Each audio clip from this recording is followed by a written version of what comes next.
Kasabay ng Labor Day, simula na rin ngayong araw ang bentahan ng 20 pesos na kada kilo ng bigas sa Visayas.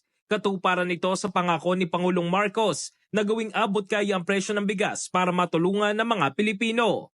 Kabilang din ito sa hakbang ng pamahalaan para matugunan ang kahirapan at kagutuman. Makakabili ng 20 pesos na bigas ang mga nasa vulnerable sector tulad ng mga solo parent, may kapansanan, mahihirap at senior citizen. Hanggang 30 kilong bigas ang pwedeng bilhin kada buwan, katumbas yan ng 600 pesos. Higit na mas mura yan kaysa sa higit 1,000 pisong presyo ng kalahating kaba ng well-milled rice. Hindi lamang sa Visayas ibebenta ang murang bigas, kundi maging sa 8 kadiwa site sa Metro Manila ngayong linggo.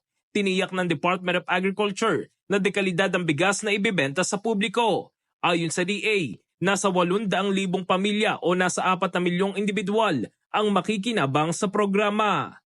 In the heart of changing lives, ako si Brigada Jico Custodio ng 105.1 Brigada News of Manila, the Music News Authority.